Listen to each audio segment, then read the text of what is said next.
going on, Wolfpack Nation? Welcome back again for another exciting episode here. And this is one that I think, particularly for all of us here, we're super excited to interview today. And that's former NC State running back Tremayne Stevens. Tremayne, thanks so much for joining us today, my man. Thank you so much for having me, man. It's a pleasure. Absolutely, man. Absolutely. Well, again, first of all, before we get rolling into this here, just as a reminder, make sure, again, if you haven't already, make sure you hit that subscribe button. It's free to do, and to make sure that you don't miss out whenever we release new NC State content. Give this video likes, that way more NC State fans throughout YouTube will be able to see our video. And also, to make sure to give us a follow at Tuffy Talk Now on Twitter or Instagram. But first of all, Tremayne, so again, with all of our followers know exactly where we're going with the first question. But one of the things we always love to do is really just kind of ask the guest kind of where they are in today's world. I know obviously that a lot of NC State fans probably know that you're obviously the CEO of ADS. Right.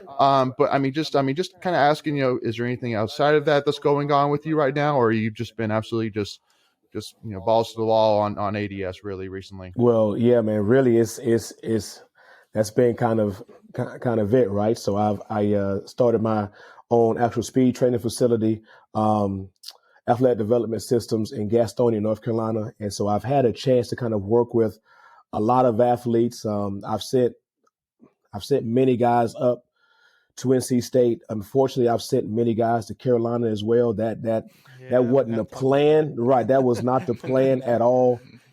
They kind of actually steer away from their upbringing, which is not good at all.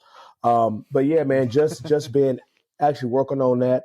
COVID kind of put a little bit of a hit, but I was able to take some, other avenues and do some online stuff. And so that's really been my life. That, of course, my wife and stuff as well, and my daughter, who is a volleyball player that is about to commit to, I'm not quite sure where yet, but we're going to find out here over the next few days. So she's a top level athlete. She was the North Carolina, the 1A state player of the year. So I'm more proud of that than I am of anything that I've ever done. So just to watch her kind of blossom and grow is really, really fun. Oh, that's amazing. Yeah. That's amazing. And so I got to ask you though this as well, because I'm sure a lot of a lot of our viewers are probably really curious about this as well as I am. But so how was the transition process through COVID? I mean, obviously developing players is such a, face-to-face interaction thing. And so, obviously it's tough because I mean, it's easy to say, all right, go run 20 laps, but it's harder to basically make sure that they're committed, that they actually do the work, as well, because I think that's really a lot. That's more than half the battle right there. It is. So, I mean, so tell me about that. So, I mean, like, is it more just that your players really have to buy in even more to committing to the process, or is there still things that you were able to do on your end through COVID? Well, I guess with the buy-in, it's just more of not being able to be at my physical facility, right? So I have a 55,000 square foot facility that's got, 3 turf fields, and it's always something running and going. I got guys down here, guys here.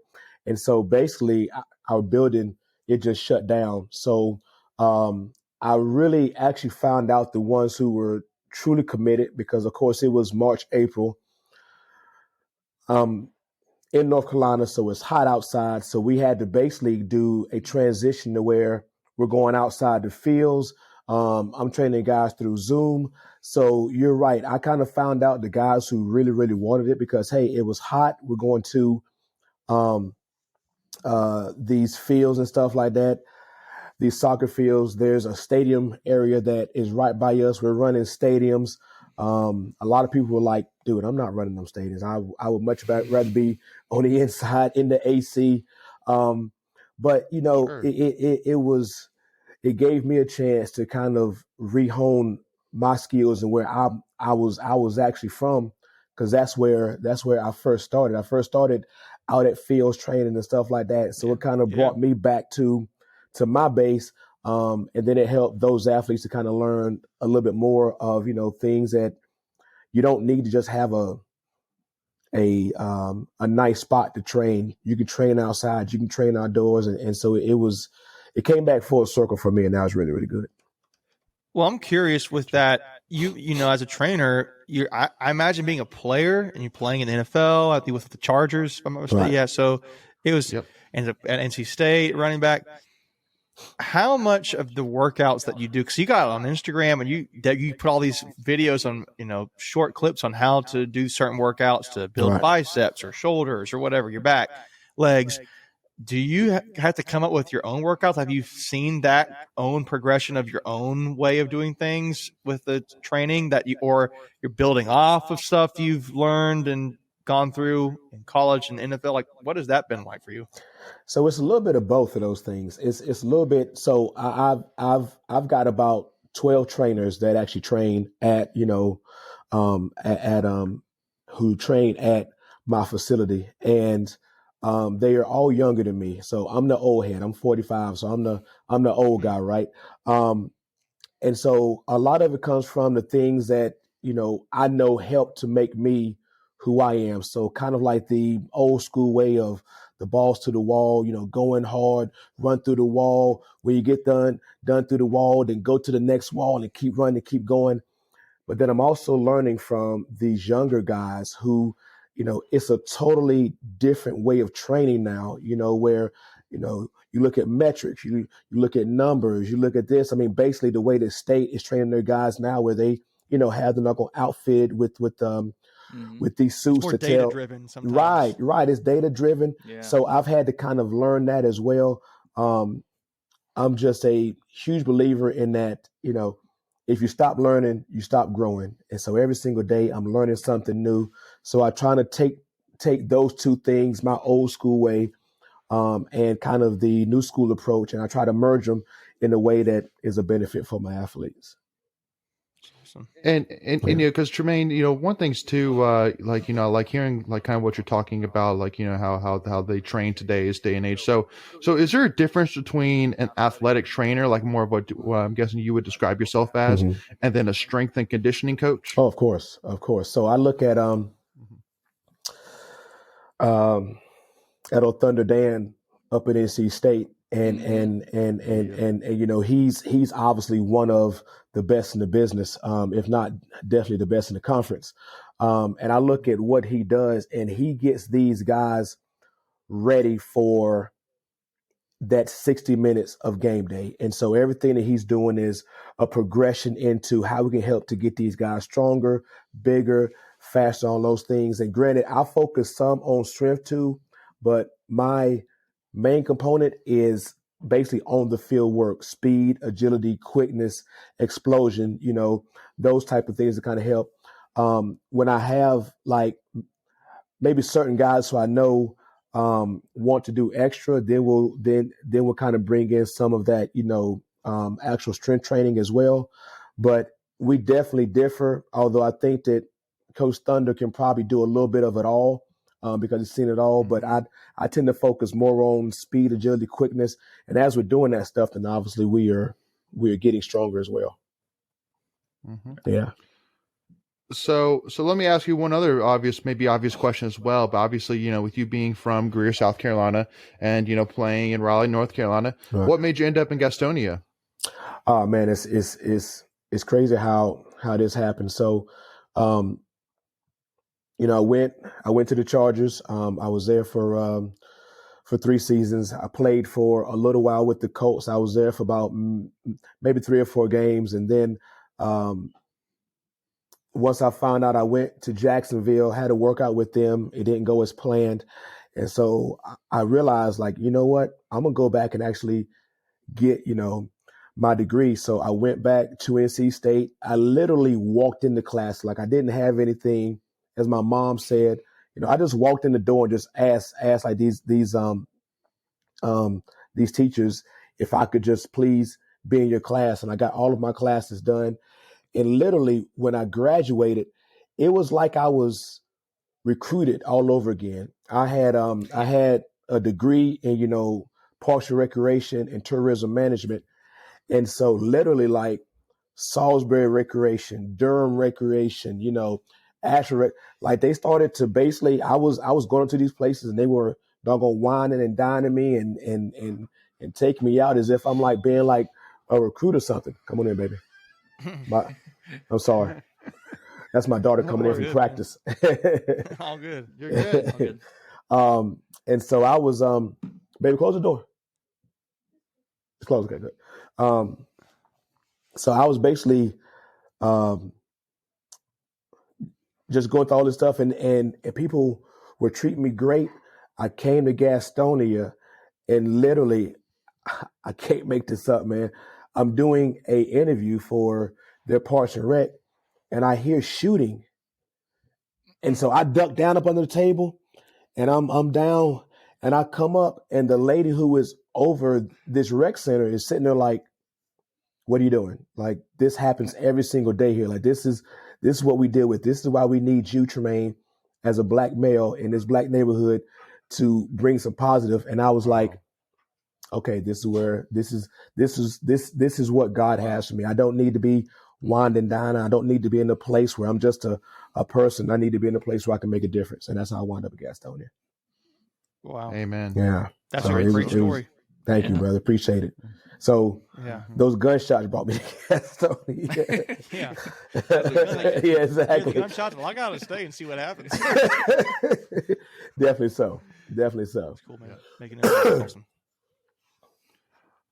So kind of diving into a little bit about your time at state. So obviously, you came to in-state in 1994, and obviously made a big impact. But I think that, one of the things that's funny is that because if I'm not mistaken, so when because the game that I think that you're most known for, which is obviously the 1995 Peach Bowl, where you lit up for sure.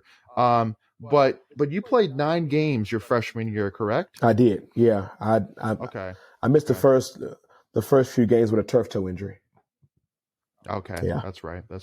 So first of all, obviously, coming to play under Coach Michael Caine, tell me a little bit in terms of, your first, interactions with Coach O'Cain and kind of your first initial thoughts of NC State when you were being recruited.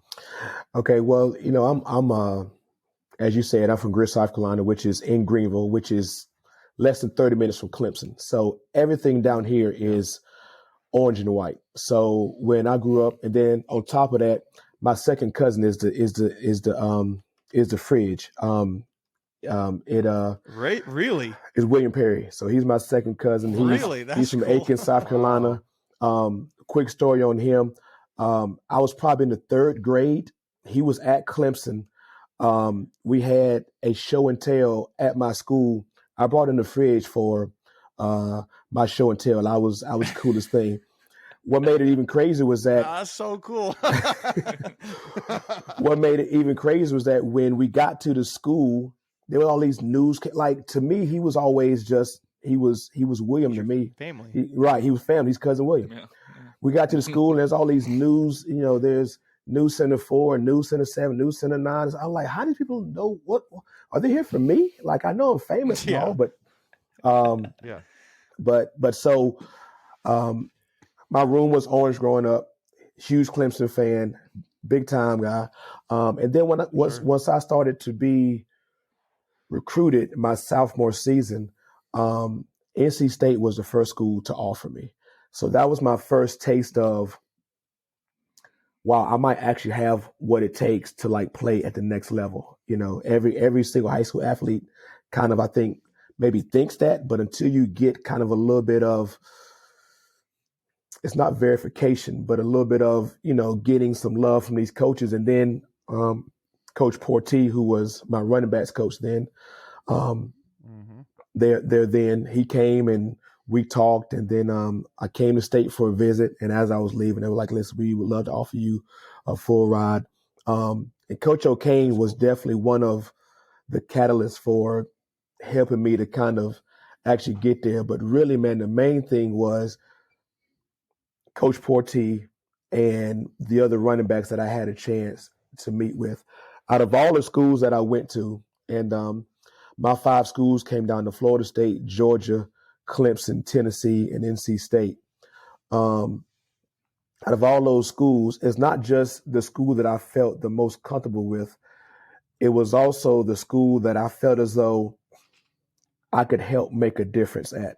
And not saying that I was going to be this great anything, right? But just like I just felt as though I had a chance to maybe do something here to where, I could help this program. So, And Coach O, as we all know, a great guy. My mom loved him, which is the biggest thing, right? Like I don't care what I think. If my mom doesn't love him, hey, it's just not going to work.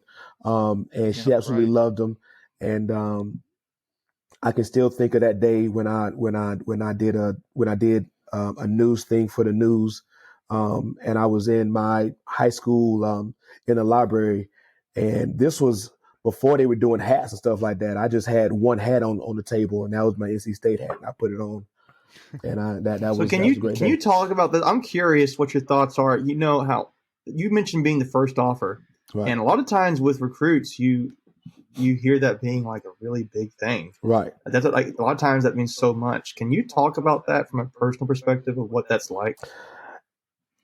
To me personally, and even not just for me, but even guys who I train, every single guy who I work with or who I train, that the first offer is like that first girlfriend, right? It's the one that first gives you the butterflies, first has you writing poems about her, like it's that type of thing.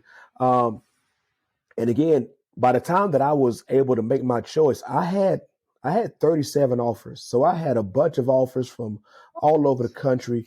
Wow. But one of the main things, and it was a blessing in disguise because I was kind of wavering. I loved Tennessee. I loved Rocky Top. Oh yeah, 100,000. they're orange and white too. Right. They're orange and white too. Right. Exactly. Yeah. And they were definitely my second choice. That's cool. Before we continue, I want to take a quick second to tell you about our sponsor, Flightland's Jessup Insurance Group, that has your whole world covered, with agents in 5 offices throughout eastern North Carolina to help you decide how much coverage you need, offering policies for home and auto, recreational vehicles, commercial, crop, health, life, and employee benefits. They are able to combine options to find a comprehensive solution that works for you. Flightland's Jessup protects the things you love so you can spend less time worrying and more time enjoying them. Find them on Facebook and Instagram at Flightlands Jessup. You can also visit their webpage at www.flightlandsjessup.com. So please make sure to go and check them out. But it was. I got hurt my junior year. I hurt my back. Some schools they kind of backed off. Coach Porti called me probably every day. It was to the point where I was like, okay, dude, I get it. Like y'all interested. I got it. Like You want me to come? Right, I got you. I get it.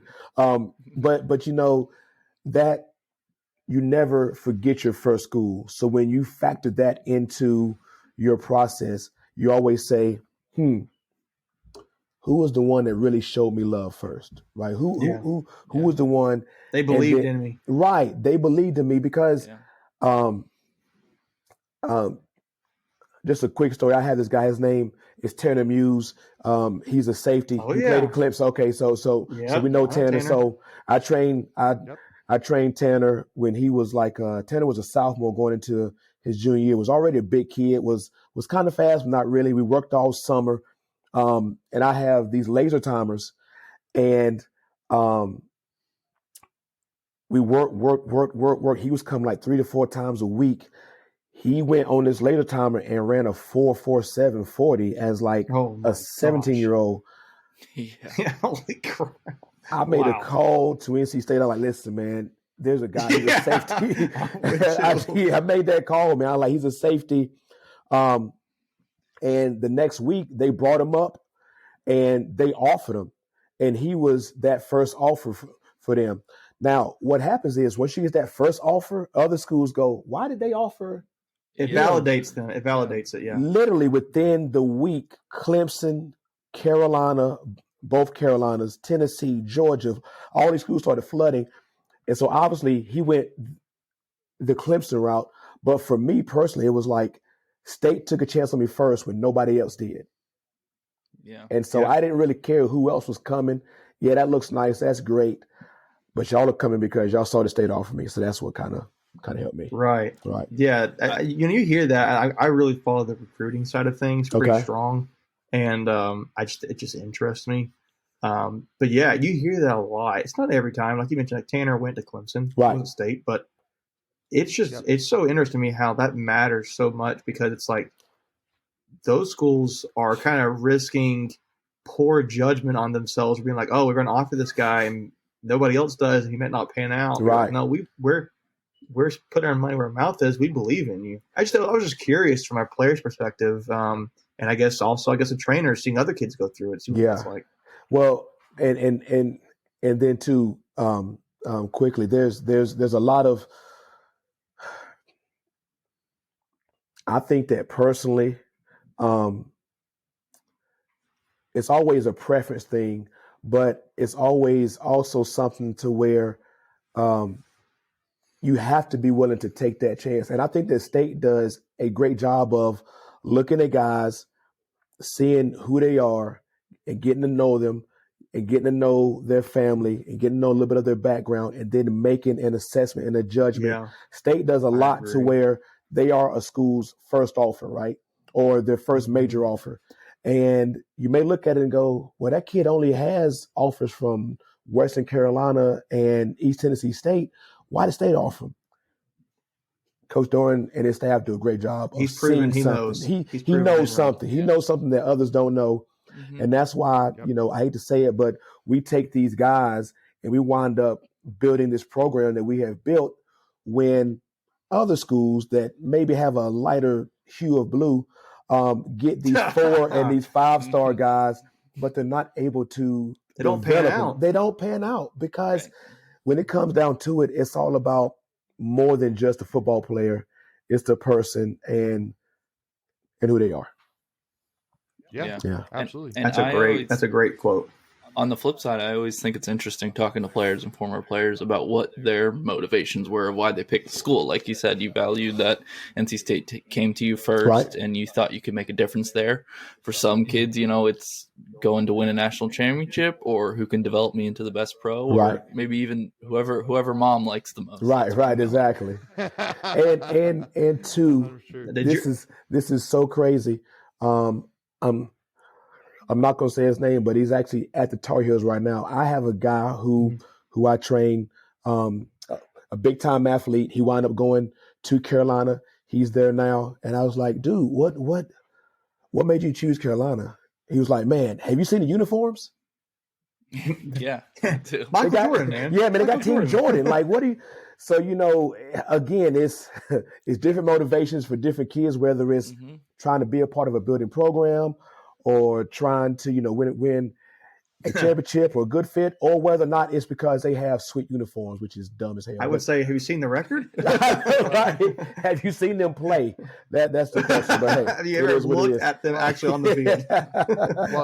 Well, and one funny story too, which kind of goes right along with that, is so actually, if you go back in 2014 when Carolina beat Duke at Duke, that's when Carolina unveiled their first silver chrome helmet. Right. And so it was the same thing as they did in 2013, where they went out for a practice and then the equipment staff put the new helmets in, and then the guys came in from the practice. I'm sorry, for the pregame, and I was like, oh my God. Right. And literally there's a player on that highlight clip that literally was holding the helmet and goes, "This is the reason I committed."